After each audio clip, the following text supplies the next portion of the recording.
Hello मित्रों, दोस्तों, भाइयों, बहनों, बेटियों, नमस्कार, नमो बुद्धाय। 2011 में भारत में मेरी एक पुस्तक प्रकाशित हुई, जीवन का अंतिम लक्ष्य क्या है।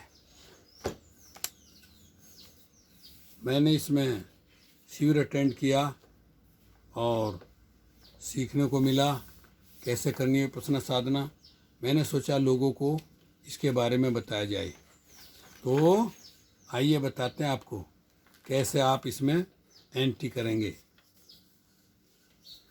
पिछली वीडियो मैंने आपको बताया आचार्य से मिलना। साधक चाहे तो अपनी समस्याओं के समाधान के लिए आचार्य से दोपहर 12 से 1 बजे तक के बीच में मिल सकता है, परंतु यह ध्यान रहे कि सभी प्रश्न विपश्यना विधि की स्पष्ट समझने के लिए जिज्ञासु भाव से ही किए जाएं, वाद विवाद व तर्क वितर्क के लिए नहीं। समय सीमा का ध्यान रखें ताकि अन्य साधक भी अपनी शंका समाधान कर सकें। पिछली वीडियो मैंने सब बताया था। रात्रि 9 बजे से 9:30 बजे तक साधना कक्ष में भी सार्वजनिक प्रश्नोत्तर का अवसर उपलब्ध होगा। भोजन, विभिन्न समुदायों के लोगों को अपनी रुचि का भोजन उपलब्ध कराने में अनेक व्यवहारिक कठिनाइयां हैं, इसलिए साधकों से प्रार्थना है कि व्यवस्थापकों द्वारा जिस सादे सात्विक निरामिष भोजन की व्यवस्था की जाए उसी में समाधान पाएं। यदि किसी रोगी साधक को चिकित्सा द्वारा कोई विशेष पथ्य बतलाया गया हो तो वह आवेदन पत्र में एवं शिविर में प्रवेश करने के समय इसकी सूचना व्यवस्थापक को अवश्य दें, जिससे यथासंभव आवश्यक व्यवस्था की जा सके। भोजन, निवास, व्यय। विपश्यना जैसी अनमोल साधना की शिक्षा पूर्णतया निःशुल्क ही दी जाती है।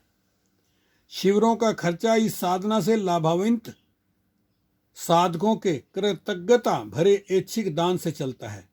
जिन्हें इस विधि द्वारा सुख शांति मिली है वे इसी मंगल चेतना से दान देते हैं कि बहुजनों के हित सुख के लिए धर्म सेवा का यह कार्य चिरकाल तक चलता रहे और अनेक लोगों को ऐसी सुख शांति मिलती रहे।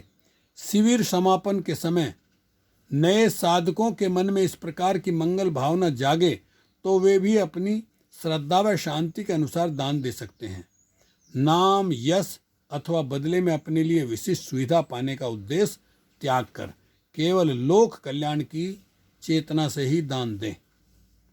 शिविर व्यवस्था का सारा खर्च तो साधकों के ऐच्छिक दान पर ही आश्रित है ही। वैज्ञानिक अनुसंधान के निमित्त आवश्यक यांत्रिक उपकरणों की पूर्ति, ध्यान, गुफाओं एवं अन्य आवश्यक भवनों का निर्माण भी श्रद्धा एवं कृतज्ञता व बाहुल साधकों के दान पर ही निर्भर करता है। केंद्र के लिए आमदनी का और कोई अन्य स्रोत नहीं है। जब आप वहाँ जाएंगे तो सारी चीज़ देखेंगे, आपको जानकारी मिलेगी। तो अब बताते हैं इसकी समय सारणी। प्रातः सुबह 4 बजे जागरण, 3-4 लोग आएंगे घंटियां बजाते हुए, क्योंकि सुबह को नींद बड़ी सुहानी आती है। धीरे धीरे घंटी बजाते बजाते वो आएंगे आपके पास जहां आप आराम कर रहे हैं और धीरे धीरे आपको जगाएंगे। तो 4 बजे आपको जगना है। अब ये सारी बात पहले बता दी जाएगी तो कोई दिक्कत नहीं होगी। 4:30 से 6:30, देखिए 4 बजे आप जगे, वॉशरूम गए, कुल्ला किया, स्नान किया, कुछ भी, 4:30 से 6:30 बजे तक साधना निवास स्थान ध्यान कक्ष चैत्य में बड़ा हॉल है, जिसमें लगभग एक तरफ कुल मिलाकर के 100 महिला पुरुष आ सकते हैं, 50 एक तरफ 50 एक तरफ। 6:30 से 7:15 पर नाश्ता। देखिए 7:15 से 8 बजे तक सुबह का है ये विश्राम, 7:15 से 8 बजे तक विश्राम, नाश्ता करने के बाद विश्राम। 8 से 9 बजे तक सामूहिक साधना ध्यान कक्ष चैत्य में, देखिए 1 घंटे की। 9 से 11 बजे साधना आचार्य के निर्देशानुसार निवास या ध्यान कक्ष में। 9 से 11 बजे 2 घंटे की ये साधना निर्देशानुसार निवास या ध्यान कक्ष में। दोपहर 11 से 12 बजे तक भोजन, 12 बजे से 1 बजे तक विश्राम, भोजन करने के बाद आलस आता है, विश्राम। अपराह्न 1 बजे से 2:30 बजे तक साधना निवास ध्यान कक्ष चैत्य, 2:30 से 3:30 बजे सामूहिक साधना ध्यान कक्ष चैत्य में, 3:30 से 5 बजे तक दोपहर को साधना आचार्य के निर्देशानुसार निवास ध्यान कक्ष चैत्य, 5 बजे से 5:30 बजे तक दूध, चाय, फल या नींबू की शिकंजी, 5:30 से 6 बजे तक विश्राम व टहलना, 6 से 7 बजे तक सामूहिक साधना ध्यान कक्ष में, 7 से 8:30 बजे तक प्रवचन सत्यनारायण गोयनका जी द्वारा, और 8:30 से 9 बजे तक सामूहिक साधना ध्यान कक्ष में, और 9 बजे से 9:30 बजे तक प्रश्नोत्तर ध्यान कक्ष में, और 9:30 बजे अपने शयन कक्ष में आगमन व रोशनी बंद व शयन, आराम करें, नींद सो जाएं। देखिए ये है पूरे दिन की समय सारणी। विशेष सामूहिक साधना के दौरान उठकर बाहर जाना बिल्कुल मना है। पहले ही आप वॉशरूम, शौचालय जहाँ जाना हो जाएं, लेकिन बीच में नहीं। उपरोक्त स्वानुशासन एवं समय सारिणी आपकी साधना में अधिक से अधिक सफलता प्रदान करें। शिविर व्यवस्थापक आपकी सेवा और सहयोग के लिए प्रस्तुत हैं और आपकी सफलता एवं सुख शांति की मंगल कामना करते हैं।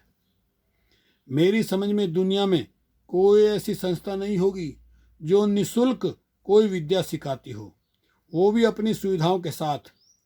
तीनों समय का नाश्ता खाना इतना स्वादिष्ट व भरपेट मिलता है, इसलिए आप देर न कीजिए, भरिए अपना आवेदन और प्रवेश कर लीजिए साधना शिविर में। आवेदन पत्र का प्रारूप। नोट: यह फार्म भरकर संबंधित व्यवस्थापक के पास भेजकर स्वीकृति पत्र अवश्य प्राप्त करें। शिविर स्थल पर निर्धारित तिथि के दोपहर 2 बजे पहुँचें, उससे पूर्व के दिन बिल्कुल नहीं।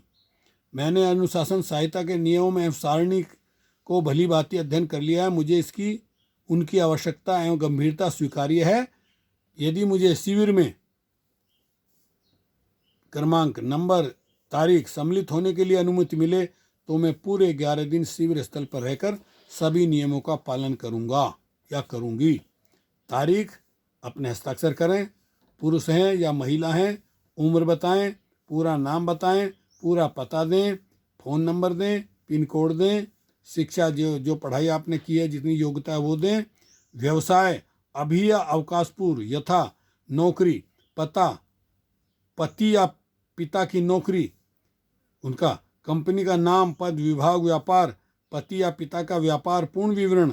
कोई शारीरिक या मानसिक बीमारी अभी आपसे पहले रही हो तो लिखें। आपकी मातृभाषा क्या है? क्या हिंदी अच्छी तरह बोल समझ सकते हैं? पुराने साधक वे जिन्होंने पूज्य गुरुजी या उनके साथ आचार्य के साथ पूरे 10 दिन का शिविर किया हो। सर्वप्रथम शिविर कब किया, कहाँ किया, आचार्य कौन थे, कुल कितने शिविर किए, 10 दिन के या 20 दिन के, विशिष्ट गंभीर शिविर 30 या 45 दिन के या अन्य, अंतिम तिथि शिविर की, स्थान, संचालक, आचार्य। यदि विपස්සना के नए साधक हों तो वो भी लिखें। किससे प्रेरणा मिली, किस आदमी ने कहा आपको विपස්සना जाने के लिए, प्रेरक का पूरा नाम, प्रेरक ने पिछले शिविर में कब और कहाँ किस में भाग लिया, प्रेरक ने अब तक कुल कितने शिविर किए हैं, प्रेरक का वक्तव्य। मैंने उपरोक्त हस्ताक्षरकर्ता को शिविर में भेजने से पहले शिविर की नियमावली को ठीक से समझा दिया है। यह भी पूरे 11 दिन तक शिविर स्थल पर रहना अनिवार्य है और पूर्ण मौन आदि नियमों को कड़ाई से पालन करना होगा। मैं आशा करता हूं कि इस भाई बहन ने सारी बातें ठीक से समझकर ही हस्ताक्षर किए हैं और ये आवेदन पत्र भेजने का निर्णय लिया है। कृपया इसे स्वीकृत प्रदान करेंगे। बहुदिए यहाँ वो अपनी साइन करेगा, तारीख डालेगा, प्रेषक हस्ताक्षर करेगा। इस प्रकार सब नियम समझकर दृढ़ निश्चय कर मैंने भी फार्म भरकर हस्ताक्षर करके जमा करवाया था। मैंने अपनी बात बताई। 11 बजे मुझे जो कमरा मिला था उसमें सामान रखकर मेरा मोबाइल, पर्स, पैसे, डायरी आदि सब ऑफिस में जमा कर लिए। मुझे 1 बजे से 2:30 बजे तक एक एकांत कमरे में पंचशील ग्रहण करवाए। वह 2:30 PM से 3:30 PM तक एक सामूहिक साधना ध्यान कक्ष में लाया गया। शाम 7 बजे 8:30 PM तक गुरुजी सत्यनारायण गोयनका जी का प्रवचन टीवी के द्वारा सुना तो रुचि और भी बढ़ गई। हम सभी तकरीबन पुरुष व महिलाएं की संख्या तकरीबन 80 थी। वह एक बड़ा हॉल जिसमें डनलप के बैठने के 2-2 गद्दे दिए गए। वह बैठने में सुनने की अच्छी व्यवस्था थी। आधे हॉल में पुरुष आधे में महिलाएं थी। ये पहला दिन, इसमें बड़ी उत्सुकता थी। 7 मई 2009 मुझे याद है, मध्य प्रदेश से भी एक ग्रुप के रूप में 25-30 नवयुवक आए थे। वे शीलों का नियम का, मौन व्रत का पालन नहीं कर रहे थे। लेकिन शाम को जब अंत में गुरुजी का प्रवचन सुना तो सबको बड़ा अच्छा लगा। प्रवचन इस प्रकार था, अगली वीडियो में आपको बताएंगे।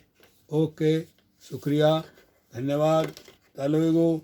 फिर मिलेंगे, मिलते रहेंगे।